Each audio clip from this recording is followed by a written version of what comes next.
When you're enjoying a tasty beverage or maybe chowing down on some crackers or something along those lines and it goes down the wrong tube, it's literally going down the wrong tube. There's only two to choose from and it just happened to take the wrong pathway. Now, to understand why and how this happens, we first need to take a look at some of the important relevant anatomy, and that's exactly what you're seeing here in this mid-sagittal cut. So our story is going to begin, probably unsurprisingly to you, here in the oral cavity, or what most people would just refer to as the mouth. Now you can see that this massive structure here, known as the tongue, takes up the majority of your oral cavity. But you're also going to find teeth, mucosal membranes are also going to reside inside of here.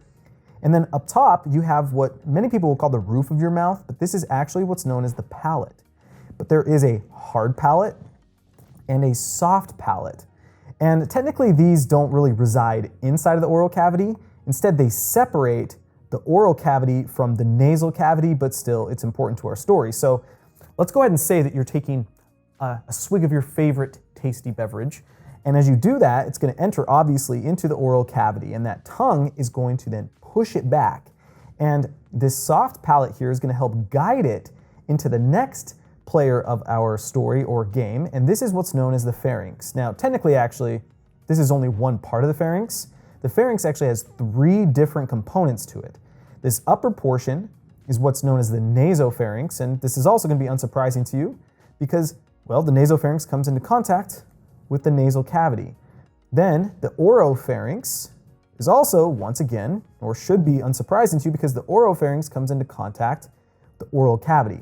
But down here, this next structure is what's called the laryngopharynx, and it kind of runs into this flap here that we'll talk about in a second, but the flap is not part of this. Instead, it's just going to be this space above the flap. Now, the laryngopharynx gets its name because it comes into contact with what's known as the larynx, and that's this structure here, which includes this little flappy thing. Now, the larynx, most people would refer to as the voice box, and that's because it has vocal cords. This is where vocalization or pitch control is going to be happening primarily. But, so again, think, the fluid is coming down and it's going to get diverted by this soft palate into the oropharynx, and it's then going to come down and it's going to literally run into this flappy thing, and this is the most important player in our story or game. This is what's known as the epiglottis. And the epiglottis is one of the most unique tissues in the entire human body. That's because it's made of something called elastic cartilage. And only one other thing in the entire human body is made of elastic cartilage, and it's going to be this floppy thing on the side of your face here that helps you hear, right? That's your pinna, or your external ear. I'm not going to touch it because obviously I've been touching some preserving fluid, but if you were to pinch your ear and kind of move it around, as soon as you let go, it's going to pop back into place. And that's because elastic cartilage is there to retain its shape no matter what. Your nose, for instance, is actually made of a different type of cartilage. It's called hyaline cartilage. And hyaline cartilage also retains its shape pretty well, but that's not its main job. Its main job is to actually reduce friction. So if you kind of like pushed your nose to the side and like held it there, I don't know why you do this, for like a half an hour or so, when you let go, it would still be slanted to that side. But if you pinched the ear and did that same thing, it's going to bounce back in a half an hour. And the same exact thing is going to happen here in this epiglottis. Now, the reason why it needs to be able to retain its shape is because it has a very important function. So if I kind of push it up, you can see that there is a pathway into the respiratory tract. So let's say you were breathing, the air would come in this same pathway, and the epiglottis would be up, and the air would go in and then pass down through the larynx and into this structure, which is known as the trachea. But let's say you're eating or drinking. What should happen is this should come down and block it off, and that then allows the food or drink to go down this tube right here, which is known as the esophagus.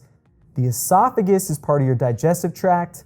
The trachea, larynx, these are part of your respiratory tract. So the entire purpose of this epiglottis is to protect the airway from getting food or drink traveling inside of it. So let's go ahead and talk about how the epiglottis even comes down to protect the airway in the first place, because it's actually pretty interesting. So again, when you are swallowing that liquid, when it hits the epiglottis, that is going to assist in actually pushing it down, but it doesn't do the entire, or take it the entire way. Another thing to take into account is that there's a bone right here called the hyoid bone.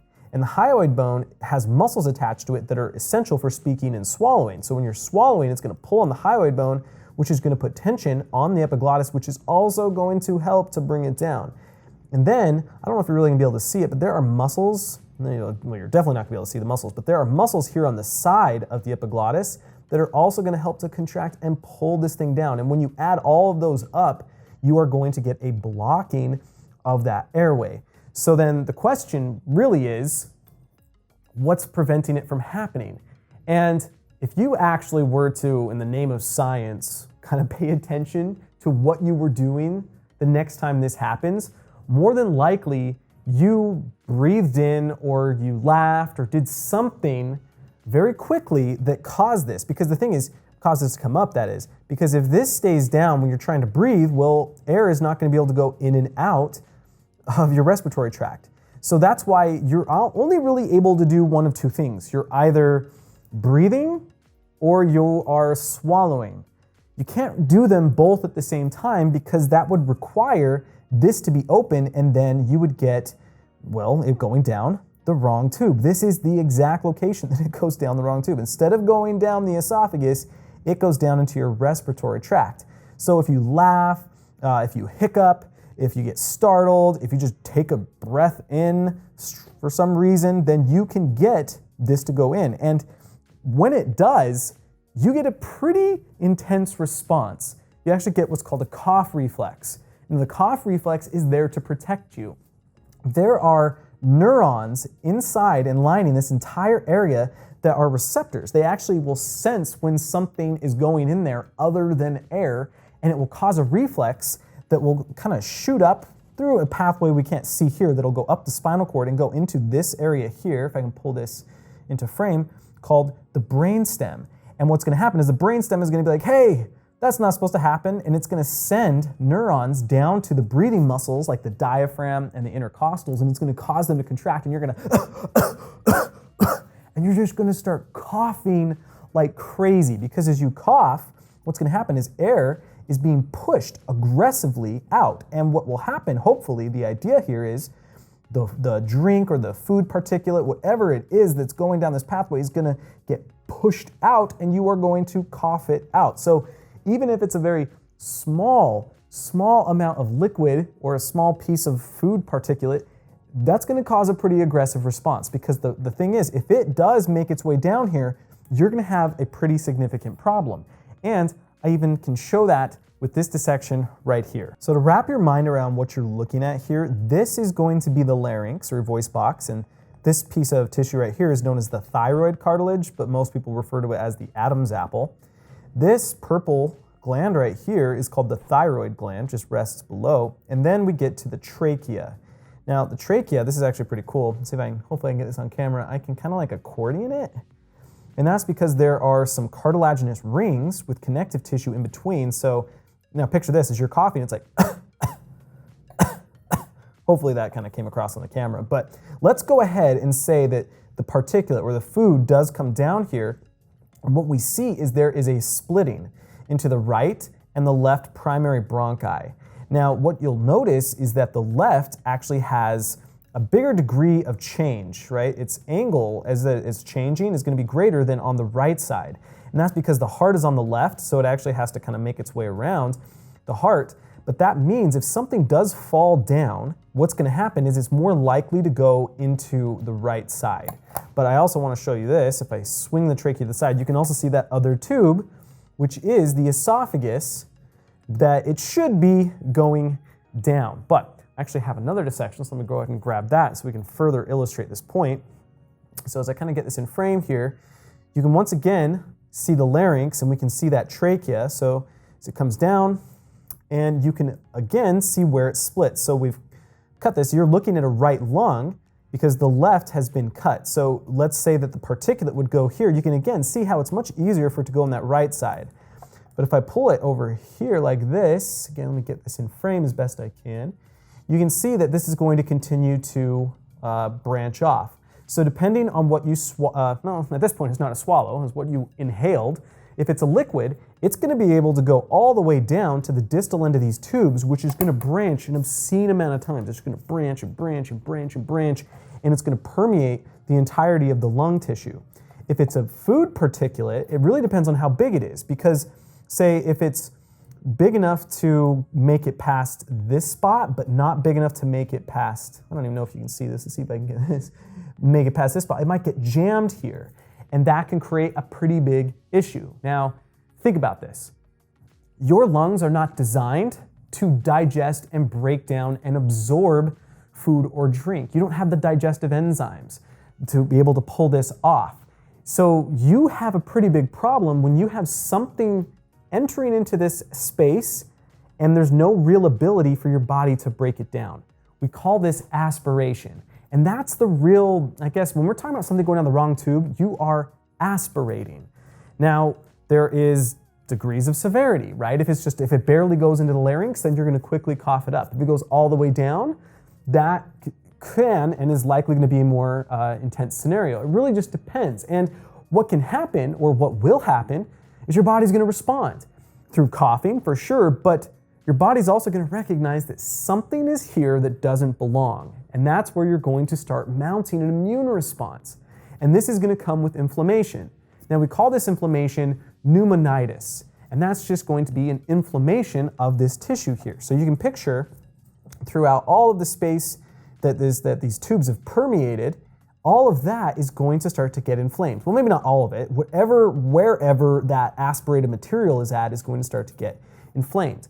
Now, a type of pneumonitis is actually pneumonia, but pneumonia is an infection, and this isn't really an infection, although it can be. You can get pneumonia from this, because you also have to understand that you are covered in bacteria. I'm going to have to do the entire video on the microbiome. I'm completely obsessed with it.